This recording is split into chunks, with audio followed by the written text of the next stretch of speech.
আসসালামু আলাইকুম, কি অবস্থা সবার? তো আজকে কী কী রান্না করলাম আপনারা দেখতে পাচ্ছেন, সব রান্না একসাথে করে ফেলছি আজকে। আর সব কিছু রেসিপি আপনার সাথে শেয়ার করব।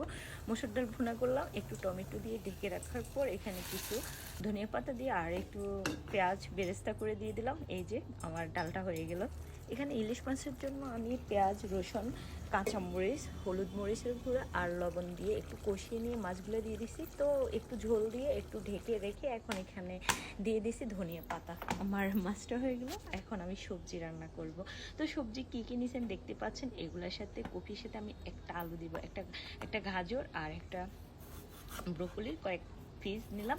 তো এগুলাকে একসাথে করে রান্না করব। একটা আলু দিলে আমার কাছে অনেকটা মজা লাগে, যার কারণে আলুটা দিচ্ছি। আলুটাকে একটু আমি গোল গোল করে কেটে নিলাম।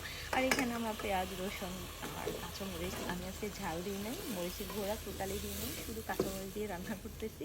আর সবজিটা আমার কাছে কাঁচামরিচ দিয়ে রান্না করলে বেস্ট লাগে, খুবই ভালো লাগে। আর এখানে দিয়ে দিছি প্রয়োজন মতো পানি দিয়ে দিলাম। পানি দিয়ে একটা টমেটো দিলাম। তারপর দিয়ে দিব আমি এখানে একটা মশলা, এই যে দেখছেন ম্যাজিক মশলা। এই মশলাটা দিলে আমার কাছে সবজিটা অনেক বেশি ভালো লাগে, টেস্টি হয়। তো এটা দেওয়ার পর একটু ঢেকে দিলাম। তো কিছুক্ষণ ঢেকে রাখলে আমার সবজিটা সিদ্ধ হয়ে যাবে। আর এখানে এই তো কিছুক্ষণ ঢাকার পর সবজিটা সিদ্ধ হয়ে গেছে। আর এখন ধনিয়া পাতা কুচি দিয়ে এটাকে নামিয়ে ফেলবো।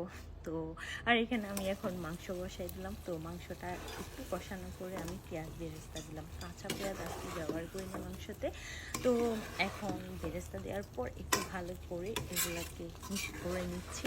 আর এখন একটু ঢেকে দিব কিছুক্ষণের জন্য। ঢাকা রাখলে হয়ে যাবে আমার মাংসটাও। তো এখন কিছুক্ষণ পর আমার মাংসটা হয়ে গেছে।